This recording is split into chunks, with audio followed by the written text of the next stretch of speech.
Welcome back to Abyss of Crime. Today we're going to delve into another disturbing case. In November 2023, Quand Bishayev, the former Minister of National Economy of Kazakhstan, committed a heinous act against his wife, Saltanat Nukenova. Bishayev, 44, attempted to cover up his crime by making it appear as a bizarre accident. However, the case quickly garnered widespread attention. Nukenova's family demanded a highly public trial, which is now being watched by millions both in Kazakhstan and globally. Notably, Bishayev was previously convicted of accepting large bribes and sentenced to 10 years in prison, but was released after just 1 year. Many speculated that he would again use his wealth and connections to evade severe punishment. While his guilt was never in question, the main intrigue centered on the length of his sentence. To fully understand this case, its origins, and whether the tragedy could have been avoided, we need to explore the complex history of the couple's relationship and their individual backgrounds. Quand Valovich Bishayev was born on April 11, 1980, in Kizilorda, Kazakh, SSR. He was the eldest child of Vakhan Bishayev, a deputy in the parliament's fifth convocation, and Alnurli Bova. Quant's mother became an entrepreneur in the 1990s and owned several large companies before transferring them to relatives in 2024, following her son's arrest. Quant grew up with a younger sister named Arujan, born in 1984. He earned 3 higher education degrees from the Kazakh Academy of Management, Taz University, and George Washington University in the United States under a presidential scholarship program. At 26, he defended his PhD thesis in economic sciences. Quant began his career as a bank manager in 2000, before briefly interning at the Ministry of Economy. He held senior positions in various large companies until returning to the ministry in 2016 as its head, one of Kazakhstan's youngest high-ranking officials at the time. However, after just 8 months, he was dismissed amid a major scandal involving multiple bribes and was sentenced to 10 years in prison, but released after only 1 year on parole. Quand Bishayev was married twice before meeting Sultanat Nukenova. His first marriage was to Igerim Rova in 1999 when he was still a student. They had a son named Alexander Valikhan in 2000, but divorced in 2004. In 2006, while serving as an advisor to the Minister of Economy and Budget Planning, he married Nazim Karman Babagalova. This marriage lasted 14 years and produced 3 children before ending in divorce in 2020 at Nazim's initiative. Sultanat Amangaliova Nukenova was born on May 15, 1992, in Pavlodar, northern Kazakhstan. She was the younger child of businessman Amangel Nanov and economist Juma Gul.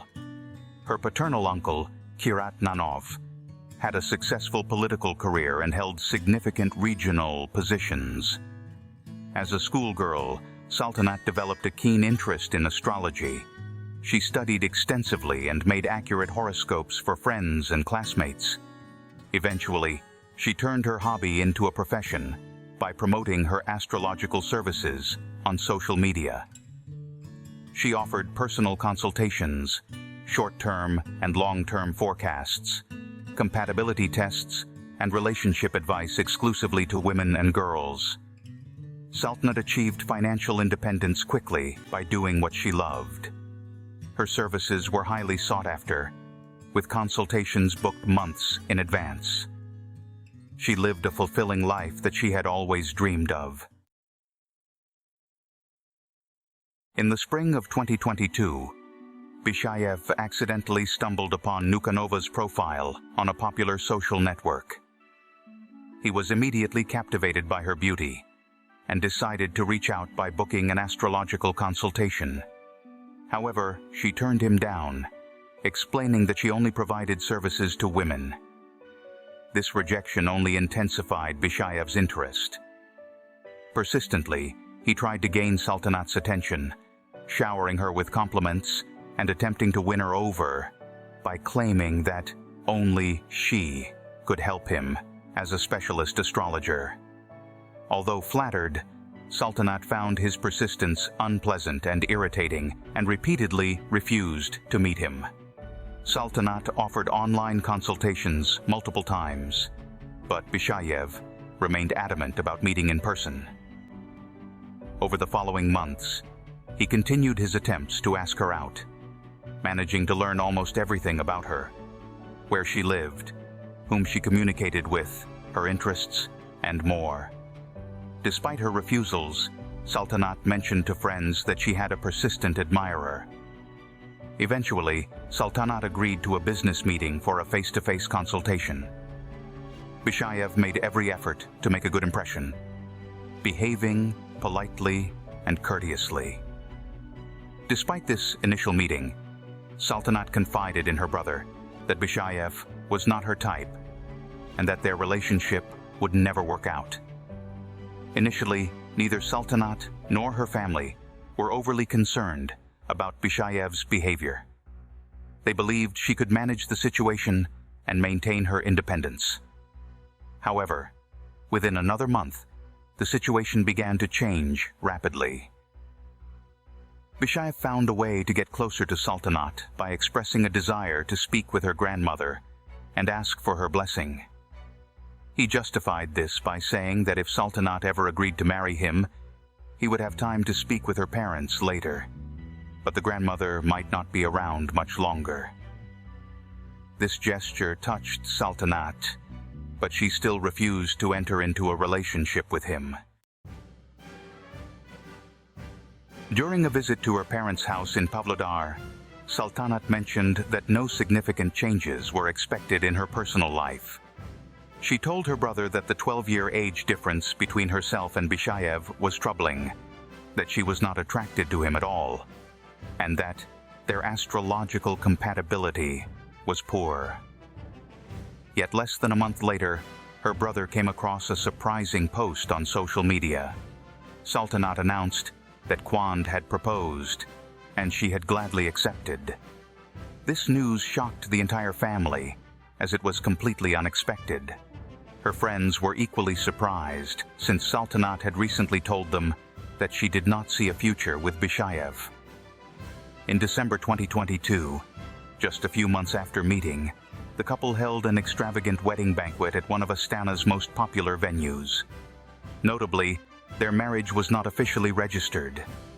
They only performed a special marriage rite in a mosque and didn't register their union at the registry office, making them civil spouses. Sultanat's attitude towards Bishayev changed dramatically after the wedding. She frequently praised his intelligence, education, and conversational skills to her friends. She also vehemently denied his guilt in the high-profile corruption case that had briefly landed him in prison, claiming he had been framed for someone else's crime. From an outsider's perspective, the couple appeared happy. Bishayev showered Sultanat with gifts while she called him the most golden husband, expressing no regrets about marrying him. Friends envied their apparent happiness and believed Sultanat was very fortunate. After their wedding, the couple moved into Bishayev's parents' house. The parents lived on the first floor, while the newlyweds settled on the second floor. Alzira tried to surround Sultanat with love and care, often giving her gifts and shielding her from routine housework. However, despite Alzira's efforts, the underlying tensions and Bishayev's controlling behavior began to surface, creating a hostile environment that Sultanat found increasingly difficult to endure. To top it all off, the former politician, in a fit of rage, overturned the table laden with treats and drinks, ruining the New Year's Eve party. Aitbek was shocked and unsure of how to react. The next day, during a phone conversation, his sister confessed that her husband's behavior had drastically changed after the wedding. She didn't know why, but hoped the crisis would pass and things would improve. Her brother suggested she return home and end the relationship, but Sultanat categorically refused. 2 months after the incident, Sultanat unexpectedly sent her brother selfies showing her face covered in terrible bruises. She asked him not to question her about it. Alarmed, he tried to contact her, but she didn't answer his calls. He then called her husband, who offered to meet for a man-to-man talk. At the meeting, Kay Kwand told Aitbek to mind his own business and refused to explain the bruises on Sultanat's face or her whereabouts. This raised Aitbek's concerns even more. Fortunately, Sultanat was found in her parents' country apartment, to which she had keys. Despite pleas from her loved ones, Sultanat returned to her husband, claiming she loved him and would do anything to save their marriage. For a while, Bishayev behaved impeccably, showering her with gifts and promising to change for her sake. They even went on a trip to a popular Maldivian resort and seemed very happy. However, photos from that vacation later became court evidence. They clearly showed bruises on Sultanat's body and fingerprints on her wrists, indicating rough handling. According to Aitbek, his sister stopped complaining about marital problems after that trip, although her behavior and appearance told a different story. She lost a lot of weight, withdrew into herself, and started wearing more concealing outfits to hide the bruises and abrasions on her body.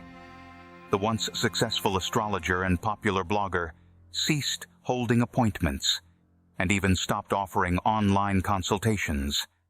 She only posted joint photos with her husband on social media, extolling how lucky she was and how much they loved each other. As it later turned out, Bishayev forbade Sultanat from doing what she loved, depriving her of an income source and making her completely dependent on him. He controlled all her movements and contacts. She couldn't meet friends without his permission or have lunch in a cafe without him. He also monitored her phone calls and messages. Sultanat appeared everywhere with Kay Kwand, who acted in public as a loving and caring husband. Most of their friends were unaware of the horrors at home and envied what seemed like an ideal relationship. In a candid conversation with a close friend, Sultanat revealed that she was subjected to total control by her husband. He forbade her from working or communicating with her parents without his knowledge, and unjustifiably accused her of cheating while constantly beating her. Her friend was horrified and advised Sultanat to leave him immediately. However, Sultanat only screamed that she didn't ask for advice, but just wanted to talk. The couple sought help from a family psychologist in an attempt to save their marriage. However, Bishayev rejected all the psychologists Sultanat chose and insisted on his specialist who convinced Sultanat that she was solely to blame for their issues. In one of their last conversations, Sultanat confided in her brother that she suspected the psychologist had been hired by Bishayev specifically to humiliate and demoralize her further. In the summer of 2023, Sultanat tried to leave Bishayev by moving temporarily to her parents' house. A week later, Kay Kwand came to pick her up himself, urging her to give their marriage another chance. He proposed moving into his own house for a change of scenery, hoping this would help their relationship and believing that having a child together might improve things. But she couldn't get pregnant. In October 2023, Sultanat made another attempt to leave Bishayev by moving into a rented apartment that her brother helped find hastily. However, just 10 days later, she returned to him and went through another Muslim marriage rite at a mosque, informing her family herself. On November 5th, she invited her parents, brother, and close friends to a restaurant owned by Bishayev's cousin, Bakatan Bijanov, to celebrate their reunion. That evening, everyone believed in the sincerity of Bishayev's feelings, as he behaved gallantly towards Sultanat. On November 9th of the same year, Aitbek received a call from a frightened relative asking if what was being written on social media was true. Confused about what was happening, he asked for clarification. The relative sent him a news link stating that the former Minister of Economy had killed his young wife. Aitbek was devastated by the news, but didn't believe it. Just the day before, he had spoken to his sister, who mentioned she was planning to leave her husband. Sultanat had asked if she could stay over at his place, and he assured her she could come any time, even telling her where the spare keys were. However, neither that evening nor the next day did she show up, and her phone remained silent. Worried, Aitbek rushed to his sister's house, but no one was there. Her husband was also unresponsive, and the situation quickly escalated. He decided to go to the family restaurant where Sultanat had last contacted him to seek answers. On his way there, he received a call from his frightened parents, who had also read the news and wanted to know what had happened. Aitbek could only promise to look into it. Upon arriving at the restaurant, Aitbek found it swarming with police officers. They immediately expressed their condolences, informing him that his sister had died before medics could arrive. He was in disbelief, thinking it must be a horrible mistake, but unfortunately, it was true. By the time Aitbek arrived, Kwand had already been arrested and taken to the station as the main suspect. He vehemently denied his guilt, claiming it was a horrible accident and that he had been trying to help his wife. His brother and restaurant owner Bakatan Bijanov were also taken into custody on suspicion of complicity. Initially, Kwand's lawyer insisted on his client's complete innocence, arguing there was no evidence against him. However, it soon emerged that they had attempted to destroy evidence by deleting surveillance footage from inside and outside the restaurant. Specialists managed to restore the video, which shocked everyone. The investigation lasted almost 4 months. Throughout this time, Kwand maintained his innocence and behaved as if he were confident of impunity. He was charged with murder with particular cruelty. Forensic experts who examined Sultanat's body noted that they had never seen such extensive and severe injuries before. Some inflicted 6 to 8 hours before her death. She had been beaten severely over a long period. Despite this, Kwand's lawyers tried to minimize his guilt. He claimed that most of Sultanat's injuries were self-inflicted because she was drunk and kept falling and hitting her head on tiles and furniture. On November 8th, 2023, the couple attended a concert by singer Dima Bilan with friends. They argued heatedly during the event, but left without explaining anything to anyone. They went to Bijanov's restaurant, where they continued their quarrel in a VIP booth after grabbing several bottles of alcohol from the bar. During their argument in the booth, Sultanat told Kwand she intended to leave him for good. Enraged, he slapped her. She then called her brother and said she would come over for the night because she had finally decided to leave her husband. Around midnight, Sultanat went outside intending to go to her brother's house, but was caught by Kwand, who continued arguing with her for about 15 minutes on surveillance footage. He then convinced her to go back inside for a few minutes, where they continued their quarrel in the vestibule, before secluding themselves again in a stall without cameras. Footage from the hallway shows Sultanat trying to keep her distance, while Kwand repeatedly grabbed her hands and pressed her against the wall. In court, Kwand's lawyer described these actions as affectionate gestures. Sultanat eventually locked herself in a restroom to escape him, but Quand kicked the door until she opened it.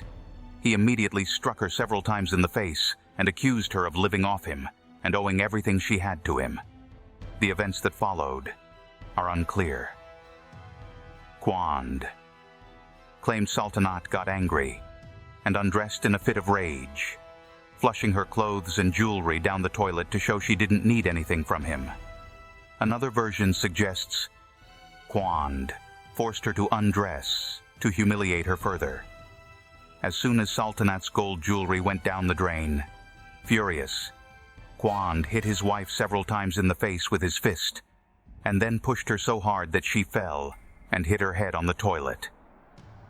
During the trial, he claimed that Sultanat was drunk and had fallen multiple times while undressing, hitting her head on the tiles and plumbing.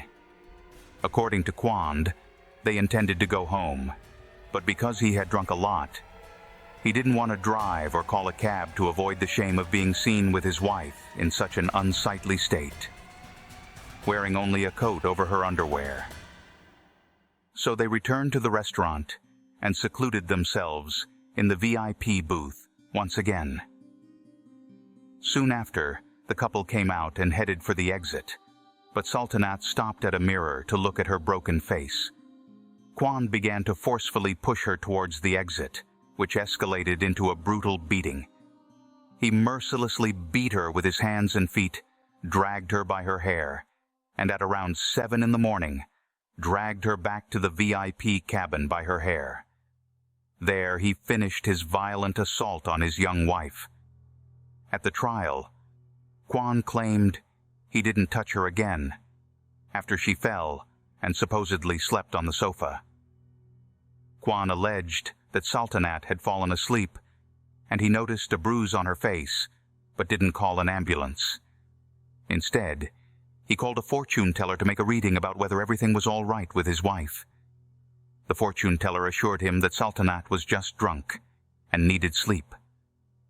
Quand claimed he heard what he thought was snoring, but later realized it was a death rattle.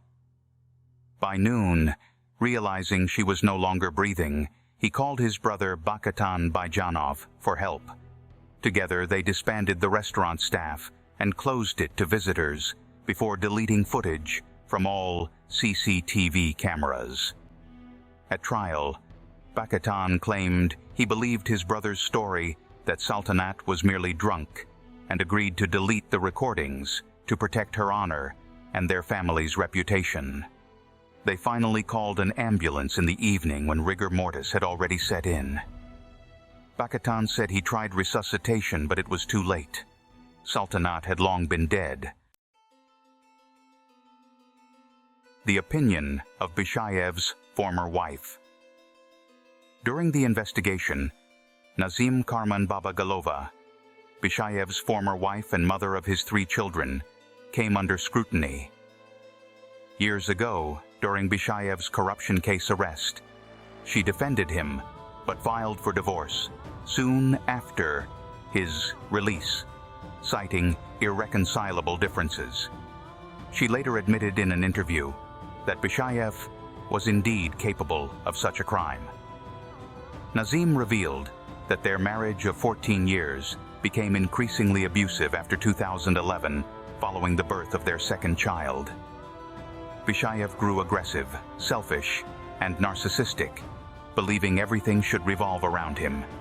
He cheated on Nazim openly, but it wasn't until his 2017 arrest that she discovered the extent of his infidelities through access to his phone data. After being pardoned and released from prison, Bishayev became even more violent. A month later, during a quarrel over a trivial matter, he ripped off a toilet lid with his bare hands and threw it at Nazim. She managed to dodge it, but realized then that their marriage was over. Nazim believes Bishayev carefully chose Sultanat as his next victim. He tested her patience and submission until he felt confident she wouldn't leave or complain. Then he revealed his true nature as a sophisticated sadist. The verdict. On May 13, 2024, Quand Bishayev was found guilty of inflicting grievous bodily harm, torture, and murdering his common-law wife, Saltanat Nukenova. He was sentenced to 20 years in prison for murder and an additional 7 years for battery and torture. By partially combining the terms, he received a total sentence of 24 years in prison. Bakitan Bijanov was sentenced to 4 years in prison for harboring evidence. The court took into account his lack of prior legal issues, sincere repentance, and full cooperation with the investigation. Sultanat's family members were dissatisfied with the court's decision. Her father, Emanuel Nenov, had hoped for a life sentence for Bishayev and felt that any other decision would be unfair. Meanwhile, her brother Ibek noted that 24 years in prison for 44-year-old Bishayev is practically a life sentence. Thank you for watching. Subscribe to for more shocking stories ahead.